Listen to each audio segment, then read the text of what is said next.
sobre o relacionamento na igreja na semana passada. Nós vimos o quanto, né, que isso, essa cultura do relacionamento líquido, entra para dentro também do nosso relacionamento, dentro da comunhão na igreja.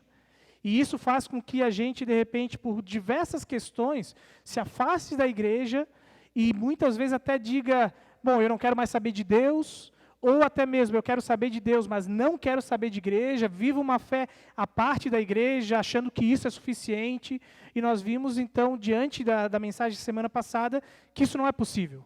Olhando para o próprio pedido de Jesus, lá, e através do evangelista João, que relata, ele vai dizer, Jesus pede algumas coisas, dentre elas, ele pede pela unidade da igreja. Ele pede que a igreja conviva em união. Então, não há como a gente ser cristãos sem estar dentro da união, da unidade da igreja. E ali, de modo especial, eu falei um pouquinho sobre a questão da diferença de unidade e uniformidade. Unidade é algo que nos une em torno de Jesus, é isso que fala. Mas a gente vai ver que, por exemplo, nos discípulos, haviam pensamentos diferentes de como fazer as coisas, características diferentes. É possível haver unidade, apesar, né, da uniformidade.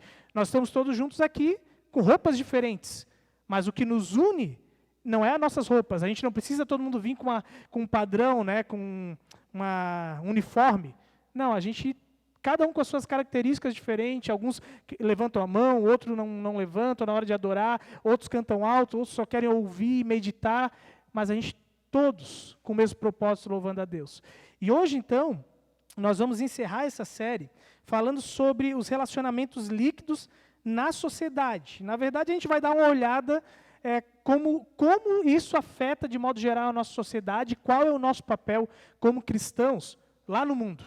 A gente olhou muito internamente até agora, né, falando sobre relacionamentos, e a gente quer ver sobre como a gente pode lidar com uma sociedade que também vive relacionamentos líquidos. E aí, a gente tem que, em primeiro lugar, entender o que é, ou qual é a característica, né, qual é o período que nós estamos vivendo hoje. Eu não vou me aprofundar muito, mas você já deve ter ouvido falar desses três períodos da história da humanidade. Pré-moderno, moderno e pós-moderno. Basicamente, o pré-moderno, se você for olhar a história, vai dizer que é um período onde Deus estava no centro do mundo.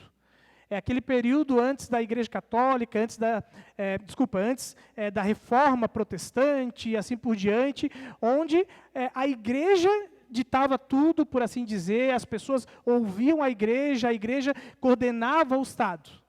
E aí a gente vai ver que, depois disso, vem o período moderno, que vem junto com a reforma luterana. Com a liberdade que se vem através da reforma, também Deus sai do centro da vida das pessoas, e aí o ser humano entra para o centro.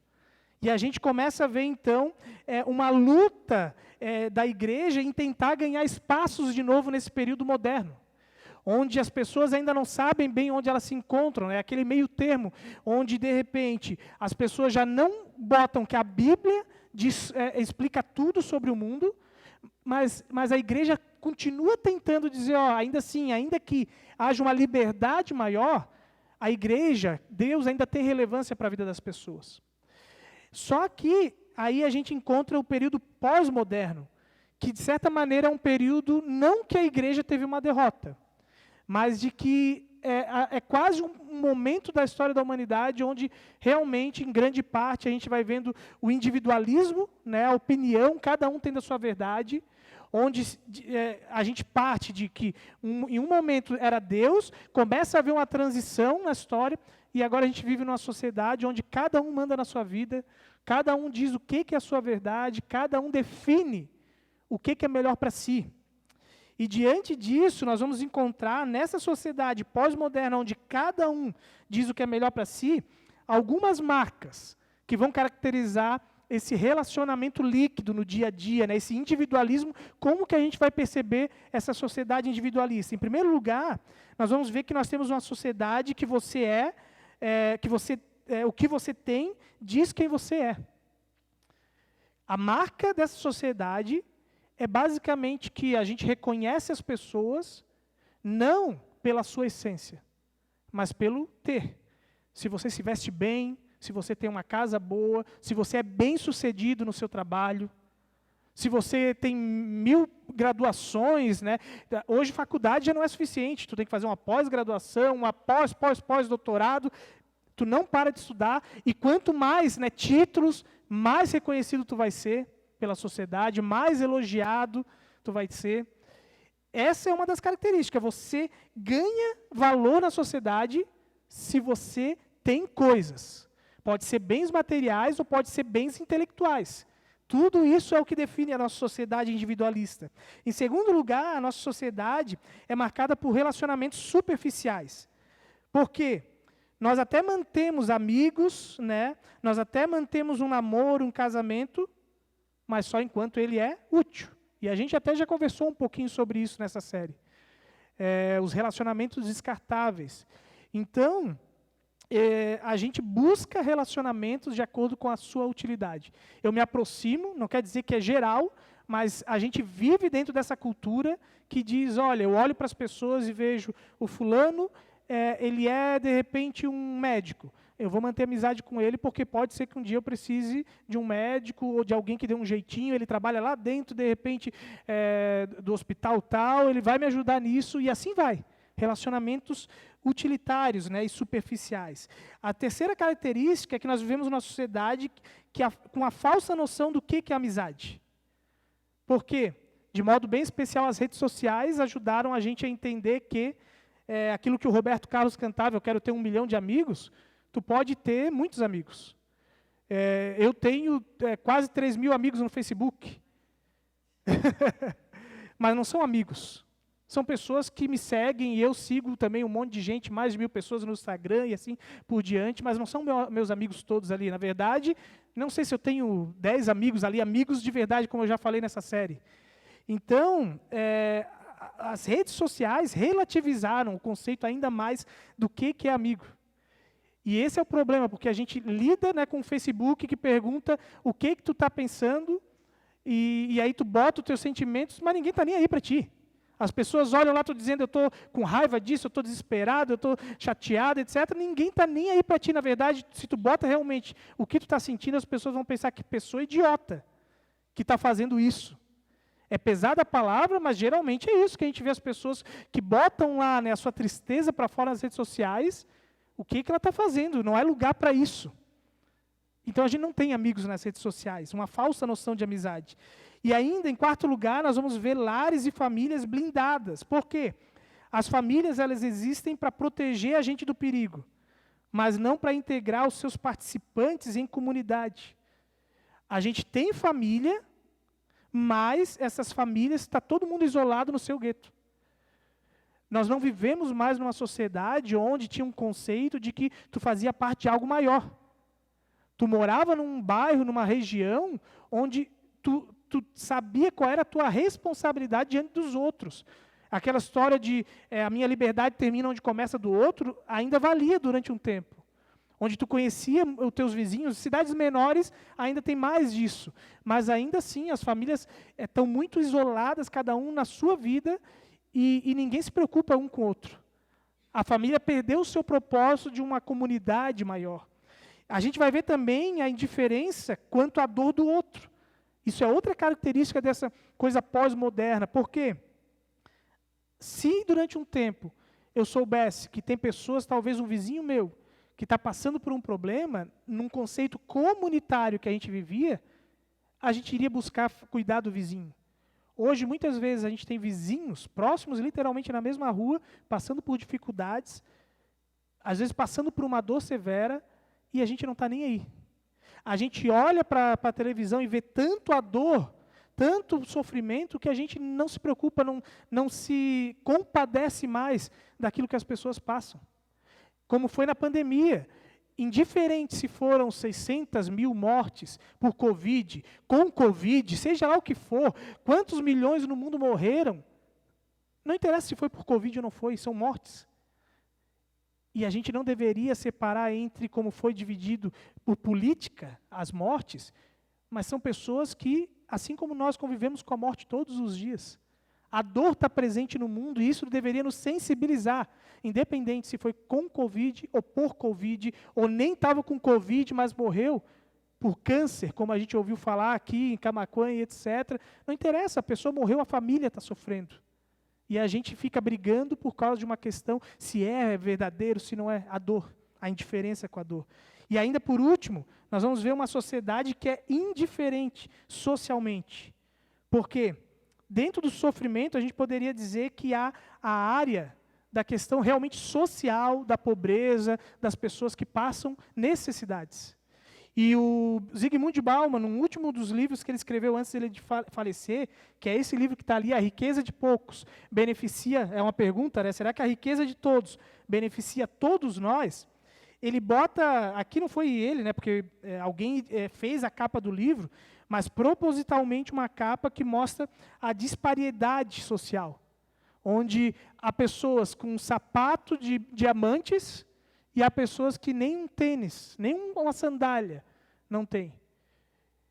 E aí, estatísticas, né, que estão dentro desse livro também do Bauman, vão mostrar que a riqueza, juntando as 100 maiores pessoas, as 100 pessoas mais ricas do mundo, elas têm duas vezes mais dinheiro do que 2,5 bilhões de pessoas pobres no mundo. Não sei se tu entendeu, se eu consegui ser claro. As 100 pessoas mais ricas do mundo, elas têm 2 vezes mais do que as 2,5 bilhões de pessoas mais pobres do mundo. 100 pessoas têm dinheiro provavelmente para extinguir a pobreza do mundo. 100 pessoas. Então, olha o quanto que nós vivemos numa sociedade de relacionamentos líquidos, superficiais. Num mundo ao qual a gente, como cristão, ao olhar para isso, deveria nos incomodar a sociedade. O problema é que a gente vai se amoldando a essas características, né, que eu citei aqui, e a gente nem percebe mais e nem dá bola mais. Porque muitas vezes nós estamos fazendo parte disso. Nós somos as pessoas que são indiferentes quanto à dor do outro, indiferentes em relação aos conflitos sociais do mundo, à pobreza, à falta de coisas básicas para sobreviver. Nós somos, muitas vezes, os cristãos, nós que estamos aqui, essas pessoas que vivem isoladas na sua família e não vivem relacionamentos sociais numa comunidade. E aí nós temos que ter uma resposta para isso. E eu quero convidar você, eu vou primeiro ler o texto bíblico, depois nós vamos voltar aos versículos. Se você tem a sua Bíblia, vamos abrir em Mateus capítulo 5. Mateus capítulo 5. São poucos versículos que nós vamos ler. Versículo 13 até o 16. Mateus 5, versículo 13 até o 16, onde Jesus diz qual é a nossa responsabilidade como cristãos nesse mundo de relacionamentos líquidos. Mateus capítulo 5, 13 ao 16.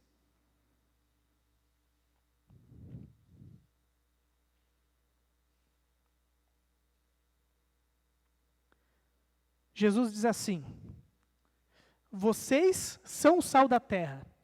Ora, se o sal vier a ser insípido, como lhe restaurar o sabor? Por nada mais presta, senão para nada mais presta, senão para ser lançado fora, ser pisado pelos homens. Vocês são a luz do mundo. Não se pode esconder uma cidade situada no alto de um monte, nem acender uma lamparina para colocá-la debaixo de um cesto, mas num lugar adequado, onde ilumina bem todos que estão na casa. Assim brilhe também a luz de vocês diante dos outros, para que vejam as boas obras que vocês fazem e glorifiquem o Pai de vocês que está nos céus. Queridos, a primeira coisa que é importante a gente entender desse texto, Jesus ele deixa bem claro a quem que ele está falando. Ele está dizendo aqui constantemente nesse texto, já começa dizendo vocês. Quem são os vocês? Não é o mundo inteiro, ele está falando para os seus discípulos. O contexto ao qual ele está dizendo quem que é responsável para poder mudar esse mundo superficial de relacionamentos nessas características, somos nós que estamos aqui. É a igreja. A igreja não como uma estrutura, mas como corpo, como pessoas. A igreja que a gente vai continuar falando sobre isso, que não é no sentido de o mundo inteiro vir para dentro aqui. Não é um prédio, mas eu, você, como pessoas individualmente. E Jesus, então, ele começa a dizer, olha, vocês vão agir da seguinte maneira nesse mundo. Em primeiro lugar, vocês têm que ser sal. E o sal, então, nós vamos ver de modo bem especial duas funções que o sal tem. Em primeiro lugar, ele, numa cultura como a de Jesus, ele tem a responsabilidade de preservar. E muitas pessoas aqui viveram momentos parecidos que não usavam sal. Eu não vivi nessa época, porque eu sou bem jovem. Então, tem outras pessoas aqui que vão lembrar, eu não tenho a mínima noção disso, de usar banha de porco para conservar a carne, não cheguei nem perto disso. Não sei se alguém usou sal para conservar, mas a função do sal, entre algumas, uma delas, naquele período de Jesus, que talvez nem sabiam da banha de porco, até porque o judeu não comia porco, então não usaria a banha do porco, era usar o sal para conservar. Talvez a gente chama aqui no Rio Grande do Sul da charque, né? Da carne que resseca com o sal, bota no sol, essas coisas aí. Então, olha só como Jesus vem dizer, em primeiro lugar, vocês têm uma responsabilidade de que, ao olhar para esse mundo, que normalmente a gente diz, olha só como o mundo está piorando. E eu diria assim, piorando é relativo ainda.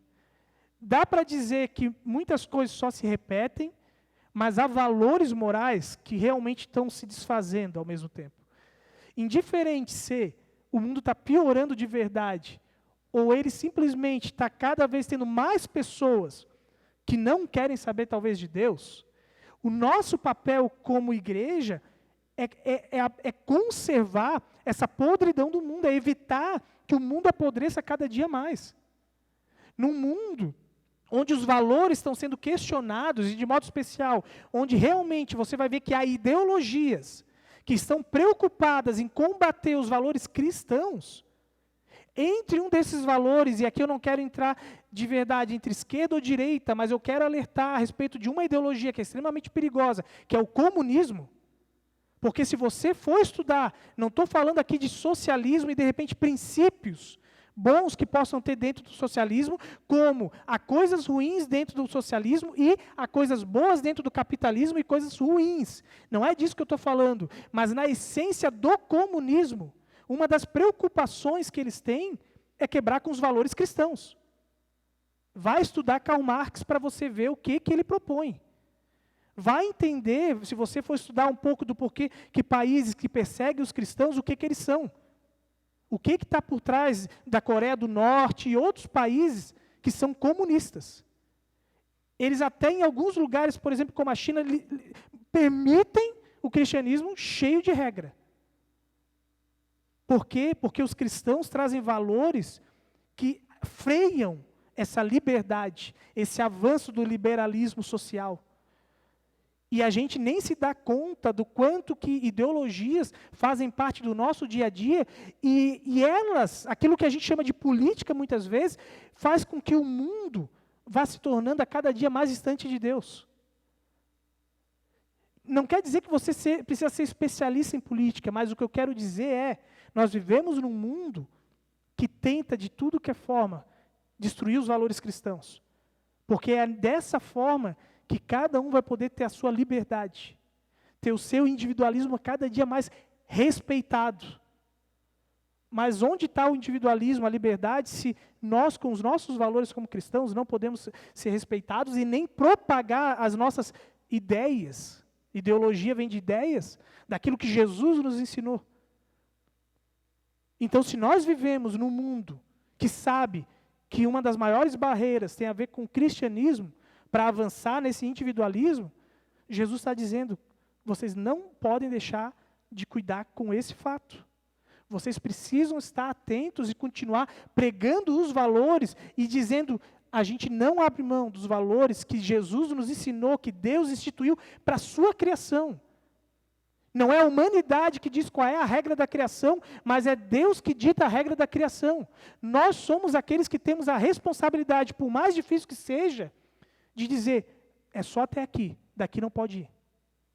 Nós somos aqueles que têm a responsabilidade de eleger pessoas, esse ano, que tenham valores cristãos. Não quer dizer que vão trabalhar para a igreja, não é isso. Botar pessoas na política que acreditem em Deus, que tenham um conceito verdadeiro do Evangelho, não é qualquer cristão, mas pessoas que realmente entenderam o Evangelho, para que quando estejam lá, lutem pelo bem do mundo e de todas as pessoas de uma maneira correta. E que possam lá também frear o avanço desse tipo de coisa, desses tipos de valores que não compactuam com a vontade de Deus. E isso é cessal. É essa podridão que a gente olha para o mundo e se revolta. Não sei se você acompanha ou se você percebe o quanto que as nossas crianças a cada dia estão passando por questões de quebra de valores cada dia pior. Eu acompanho uma pessoa no Instagram, é uma moça que é lá da Igreja Luterana de Joinville, de uma das igrejas lá, que trabalha com educação sexual nas famílias e em colégios. E ela basicamente mostra assim, o quanto que está depravado as coisas com os jovens, adolescentes, crianças. E a gente sabe, olha o que os jovens ultimamente têm gostado de ouvir. As letras de funk que eles estão ouvindo. E isso está dentro das escolas. Ela mostra dentro das escolas os alunos dançando sexualmente. Danças que são muito mais questões sexuais. Valores que estão tentando quebrar não é mais com os adultos. Porque se os adultos não se rendem, vamos moldar uma geração nova. E talvez a gente não perceba qual é o nosso papel como pais dentro de casa, que não é somente delegar para a igreja valores, mas é dentro do lar ensinar o Evangelho, é estudar a Bíblia com eles, ensinar a eles, conversar com nossos filhos sobre aquilo que eles vão ouvir lá. E isso não quer dizer que não tem a ver com falta de respeito, com tolerância, mas tem a ver com eles saberem o que eles creem. Qual é a fé deles, qual é a ideologia que está por trás da fé deles, a ideia que Deus criou para o nosso mundo. Não é uma ideologia política, mas a ideia que está na palavra de Deus. A gente deveria estar muito mais atento à educação dos nossos filhos, crianças, adolescentes, jovens, alertar eles a respeito dessas coisas, que o mundo vai querer tentar moldar eles para viverem no liberalismo. E a gente pensa que, não tem nada a ver. A gente não deve se envolver com o mundo. Segunda coisa, o sal, Jesus vai dizer que ele dá sabor ao mundo. E pense que se você vai comer uma picanha, se você esquece de botar o sal, não tem a menor graça. Pode ser uma picanha, a carne mais cara, ou uma das mais caras. Não botou sal, tu vai ter vontade de cuspir, não vai comer. A carne tem que estar bem temperada. E isso que também Jesus vai dizer em segundo lugar, nós somos aqueles que fazem o mundo ter graça. Nós somos aqueles que têm a responsabilidade de realmente dar gosto para esse mundo, porque em meio a uma sociedade onde, por exemplo, em meio à pandemia, ainda não tem dados bem claros, mas já tem se falado do aumento de ansiedade, de pessoas que estão buscando tratamentos psicológicos e medicamentos para lidar com a ansiedade, o aumento do suicídio. Alguma coisa está dizendo que o mundo do jeito que está sem graça. As pessoas não queriam redes sociais, não queriam internet, celular, etc. Por que os nossos jovens, no meio da pandemia, não conseguiram lidar com o tempo que eles tinham de estar o tempo todo no celular? Eles tinham os amigos no WhatsApp. Por que a gente não conseguiu ficar dentro de casa tranquilo? Mas a gente não quer se relacionar, mas dentro de casa, na quarentena, não foi bom. Por quê? Porque Jesus diz, aquilo que dá sabor é como está na origem da criação. E nós fomos criados para nos relacionar. E parte da igreja, o padrão de relacionamento que Deus espera para o mundo inteiro. Nós somos aqueles que Jesus diz que é pela unidade da igreja, pelo amor entre os cristãos, que o mundo vai reconhecer que Deus é verdadeiro. Então, na medida que as pessoas lá fora veem que a gente se ama, que nós, apesar das diferenças, conseguimos conviver em união, conseguimos nos perdoar, é que o mundo vai ver que tem algo diferente, que ainda vale a pena viver. Porque, ainda que por causa de preocupações, de as pessoas não se suicidarem, não ser citado tanto suicídio, mas isso está dizendo, as pessoas não estão achando mais graça na vida. A vida perdeu a graça. E por isso que nós somos aqueles que podem dizer, a vida ainda tem graça. ainda há sentido, e mesmo que muitas vezes as coisas são difíceis, nós temos uma esperança que nos mostra que num dia específico, quando Jesus voltar, tudo isso vai ser completamente restaurado. E aqueles que querem se render a esse Deus que pode restaurar o mundo, esses vão vivenciar esse mundo que vai ter completamente graça. Hoje de modo imperfeito e amanhã, no dia da volta de Cristo, de modo perfeito. Nós somos aqueles que são a vitrine do céu para o mundo. Nós somos vitrine porque em nós o mundo deveria visualizar como o mundo pode ter graça. Em segundo lugar, Jesus vai dizer que também tem a responsabilidade da luz. Ele diz, vocês são a luz do mundo, não se pode esconder uma cidade situada no alto de um monte. Então, em primeiro lugar, ele está dizendo, não se esconda. O nosso papel como cristãos, independente se a gente se acha capacitado ou não, mas você não pode querer viver nesse individualismo desse mundo. Você não pode viver indiferente com esse mundo do jeito que está. Se você é discípulo de Jesus, você tem a obrigação de brilhar a sua luz, de as pessoas olharem para você e verem que tem algo de diferente em ti. Jesus está falando de uma época onde ele vivia numa Palestina, numa região onde, como é que era, né, a geografia? As cidades eram construídas geralmente nos montes, literalmente. Jerusalém é uma cidade que não é um monte, um morro extremamente alto, mas você vai subindo para Jerusalém conforme vai chegando. Você vê assim, é como se fosse realmente uma serra. E você via cidades porque em lugares que não havia energia elétrica, e as pessoas muitas vezes estavam viajando de noite, elas tinham que ter algum tipo de luz, tipo um farol, para que em meio à viagem elas se encontrassem. Então elas viam a cidade com luz, elas sabiam qual era a direção que elas precisavam ir.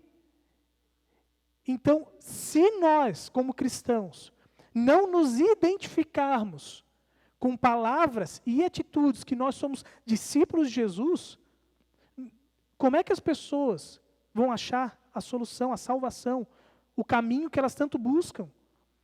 As pessoas estão buscando sentido para a vida, elas estão em busca de algo que dê consolo para elas em meio a um mundo que muitas vezes é horrível, que é cheio de dor. E muitas vezes tem uma pessoa do teu lado, no teu trabalho, no teu convívio, na rua. Aquela história de que muitas vezes a gente para num ponto de ônibus e a pessoa começa a abrir a vida inteira. São pessoas que estão dizendo, eu preciso de um caminho. E muitas vezes a gente fica em silêncio, sem falar, olha, posso orar contigo, que seja. Não precisa às vezes saber a Bíblia, mas dizer, olha, eu vou estar orando por ti. E uma experiência que me veio agora na mente para a gente perceber como essas coisas acontecem. Eu estava em Curitiba essa semana no encontro de obreiros do Movimento Contrão. E aí a gente foi de carro, eu e mais alguns colegas, e voltamos também. E no caminho a gente parou num paradouro aqui, já no Rio Grande do Sul. E aí então a gente... um dos pastores estava conversando com alguém ali que estava se servindo. E aí, essa pessoa, depois a gente foi descobrir que era luterana, lá de Santa Cruz, não sei o que lá. E a gente sentou na mesa para comer, e ele estava servindo, passou na mesa onde tem pessoal, né, para pagar ali, para anotar na ficha, e ele começou a apontar, aqueles ali são pastores, não sei o que lá, ora, vai ali, pede para eles orar para ti. E a gente ficou olhando assim, não entendendo, né? Será que ela compartilhou alguma coisa? Ela não tinha falado nada da vida dela. Simplesmente o cara apontou por algum motivo, são pastores. Né? Foi mais evangelístico do que a gente no primeiro momento. E aí a pessoa começou a vir em direção a gente. Ela poderia, em primeiro lugar, ter ficado quieta. Ela começou a vir em direção, e aí um de nós ali puxou a conversa, perguntou, tu é casada? Ah, sou casada. Ah, tá, e como é que está o teu casamento? Ela fez uma cara assim de mais ou menos, assim, que deu para entender que não estavam as coisas boas. E depois até o nosso colega, o nosso amigo ali, disse que ele observou, logo de princípio, ele olhou que ela não tinha aliança na mão. A primeira coisa, quando ela se aproximou, ele olhou se ela tinha aliança e não tinha. Por isso que ele perguntou. Então, ali já deu indícios, né, da observação que a gente tem que estar atento nos pequenos sinais que as pessoas dão de como está a vida delas. E aí ele disse, então a gente pode orar contigo, e etc. A gente orou, e a gente se propôs a estar orando por ela, mas o quanto que, de repente, outras pessoas que estavam perto dela, por algum motivo, não se identificaram. E ela estava precisando encontrar um porto seguro. Uma cidade de refúgio na vida dela, um lugar onde ela pudesse ter consolo. E ninguém ao redor dela fez isso. Teve que 4 pastores de cidades diferentes passar lá numa cidade que eu nem sei, eu acho que, não lembro qual foi a cidade que a gente parou, para ela ter alguém que orasse com ela. E quantas pessoas à nossa volta, no teu dia a dia, você pergunta como é que estão as coisas, você se preocupa com as pessoas, você fala do que Deus tem feito na tua vida, você se identifica como cristão, você fala das coisas que têm acontecido na igreja, da tua fé, do porquê que Deus é importante, ou simplesmente diz, eu sou cristão, eu creio em Jesus, eu sou discípulo dele. Para que quando as pessoas, e até dizer, ó, se precisar de alguma coisa pode contar comigo, eu vou estar orando por ti. Às vezes a gente não vai conseguir fazer muito mais do que isso, mas se identificar como cristão. Jesus está dizendo, não se escondam. Como é que as pessoas vão encontrar refúgio se nós que sabemos onde há o refúgio, onde há a salvação, quem pode mudar a vida das pessoas, nós não nos identificamos, a gente age como agente secreto no mundo. E aí aqueles que não são verdadeiramente discípulos de Jesus, muitas vezes estão aí se identificando e prejudicando o evangelho e afastando as pessoas, e aqueles que deveriam se identificar ficam com vergonha. Nós somos aqueles que podem parar de fazer o evangelho ser algo, um motivo de vergonha no mundo. Segundo lugar, a luz, ela influencia, Jesus está dizendo, ninguém acende uma candeia e coloca debaixo de uma vasilha. Ao contrário, coloca no lugar apropriado e assim ilumina a todos que estão na casa. E Jesus está dizendo, influencia onde Deus o colocou. Eu meio que já entrei um pouquinho já nesse ponto aqui. Basicamente é isso, a gente fica preocupado em vir, as pessoas virem aqui. A gente pensa que igreja é um lugar onde tem que estar cheio de programação. Nós muitas vezes achamos que sinal de uma igreja viva é uma igreja que está cheia de atividade. Mas uma igreja viva, uma igreja que é cheia de atividades, ela pode ser extremamente morta. Pode simplesmente estar enchendo a agenda das pessoas daquela comunidade e essas pessoas não terem tempo para estar com as pessoas no dia a dia, se relacionarem no dia a dia com seus amigos. As programações, os encontros são importantes para edificação e capacitação. Mas o verdadeiro local da igreja é lá. É para a gente influenciar. O papel não é trazer, e Jesus diz, indo, vão e preguem o evangelho, vão e façam discípulos. Eu não preciso, você não precisa ir para uma faculdade de teologia para poder pregar o evangelho. Você não precisa ser um líder na igreja, estar à frente de algum ministério para pregar o evangelho. Todos, Jesus vai dizer, e Pedro vai lembrar disso, que nós somos sacerdotes. Se no Antigo Testamento uma pessoa só era mediadora entre Deus e os homens, Pedro vai dizer que todos nós temos agora a responsabilidade de um sacerdócio. Não é o pastor que tem que estar indo para o mundo e para a cidade visitando todo mundo. Não é a responsabilidade minha como pastor de estar visitando todos os membros da igreja. Mas cabe a todos influenciar e fazer diferença onde a gente está.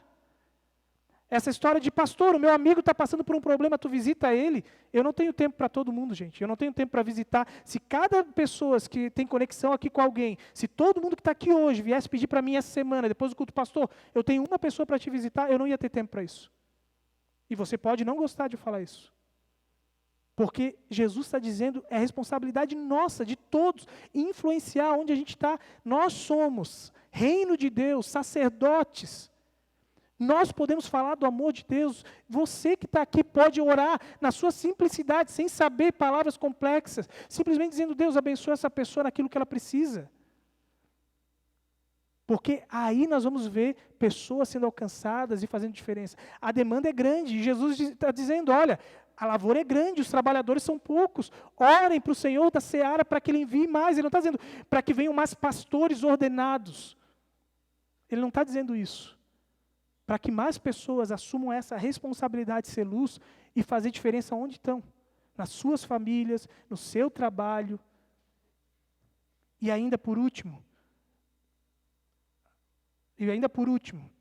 Jesus vai dizer, assim brilhe também a luz de vocês diante dos outros, para que vejam as boas obras que vocês fazem e glorifiquem o Pai de vocês que está nos céus. acima de tudo, faça a diferença para a glória de Deus. É não se esquecer por que a gente está no mundo. Por que a gente está vivendo nesse mundo? Como discípulos, a gente não está aqui para edificar um reino pessoal. Nós não estamos nessa terra para poder ser pessoas que são conhecidas pelos bens que têm, ainda que você possa ter bens. Você não está aqui para ser conhecido pela sua capacidade, por N coisas. Por ser uma pessoa inteligente, não é por isso. Tudo que nós fazemos tem que glorificar Cristo, tem que levar as pessoas a conhecerem a Jesus. Aquilo, né, que a gente faz no dia a dia deve levar de alguma maneira as pessoas a dizerem: que Deus maravilhoso. Olha só, olha o quanto que Deus trabalhou na vida dessa pessoa e o quanto que isso realmente me faz crer que existe um Deus verdadeiro. Olha só o quanto que o testemunho dessa pessoa mostra que existe um Deus. As minhas atitudes fazem as pessoas me elogiarem ou elogiarem a Deus. E se eu tento tomar a glória de Deus, eu deveria dizer: não, mas isso é para Deus que você deve elogiar. O agradecimento tem que ser para Ele. Nós estamos buscando o que nesse mundo? Honras para a gente. Se a gente buscar honras, a gente não vai conseguir ser sal e luz desse mundo. Porque em muitos momentos as pessoas vão aceitar a Cristo. Mas em muitos momentos, quando a gente falar e ser sal e frear o avanço do mal no mundo, muitas pessoas vão se revoltar, como se revoltaram contra Jesus. E aí, quando as pessoas não elogiarem a gente, como é que a gente vai lidar? Quando elas não acharem: que legal, como eu gosto de ser teu amigo, porque tu é diferente. Elas: não quero mais saber de ti. Como que a gente vai lidar? E eu finalizo com 2 perguntas. Você tem preservado relações sólidas e dado sabor através da sua vida aos relacionamentos líquidos deste mundo? Como é que você avalia a sua vida? Quando você olha os teus relacionamentos no dia a dia, você está vivendo o padrão do mundo ou você está conseguindo romper o padrão? Você está conseguindo ser alguém que se aprofunda nas conversas, que busca se preocupar com as pessoas, que aponta para Cristo como a solução? E como luz do mundo, você tem aproveitado o lugar onde Deus tem te colocado? Você tem influenciado pessoas com o Evangelho? Tem feito diferença para a glória de Deus?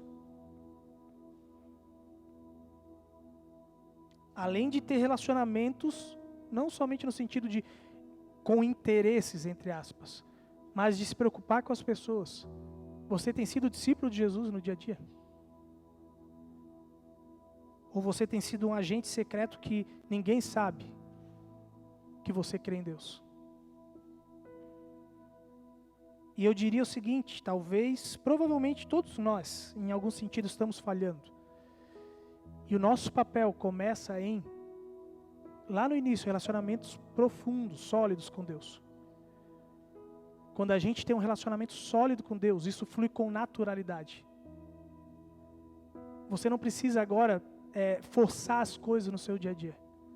Tudo que Deus está te convidando de novo, volte a ter um relacionamento sólido com Ele. Volte a buscar Ele de uma maneira verdadeira. Como a gente cantou, né? Eu não quero buscar tuas bênçãos, mas eu quero buscar a Ti, que pode mudar o meu ser. O que Deus te convida você não precisa de muito esforço. Porque quando a gente olha para o desafio, é enorme numa sociedade como essa transformar a nossa cultura. Mas quando a gente entende que a força e a capacidade não vem de nós, mas vem de Deus, simplesmente Deus está dizendo: venham a mim. É permanecer em Cristo. Os frutos fluem naturalmente. É dele que vem a vida, é dele que vem a energia. É de um relacionamento com Ele que naturalmente a gente vai sair das nossas casas todos os dias e as pessoas vão ver Jesus na gente. Porque é impossível. As pessoas, né, como foi com Pedro, quando eles estavam lá diante da crucificação, todo o processo, eles olham para Pedro, quando ele vai negar 3 vezes, e dizem: tu é um discípulo dele. E eu não acredito que é só porque conheciam. Alguma coisa tinha diferente em Pedro que fez aquelas pessoas dizerem: ele é um discípulo. Pedro não precisou ser conhecido. É algo natural. As pessoas olham para a gente, talvez com um olhar nosso, com a atitude simples, um gesto de mão, um simples sorriso. Talvez vão dizer, esse aí é um discípulo de Jesus. E nós vamos ser sal e luz. E queridos, eu quero convidar o grupo de louvor a vir à frente. E nós vamos a seguir celebrar a ceia. E a ceia tem a ver com isso. Tem a ver com esse convite de a gente retornar para um relacionamento profundo com Deus. Tem a ver com a gente dizer, Senhor, eu quero ter um relacionamento profundo contigo, para que assim eu possa ser sal e luz. Nós vamos proceder na ceia da seguinte maneira. Todos vão receber durante o hino os elementos da ceia. Você fica com ele, continua louvando, e ao final do hino nós vamos instituir a ceia e vamos então celebrar. Ok? Vamos ficar de pé.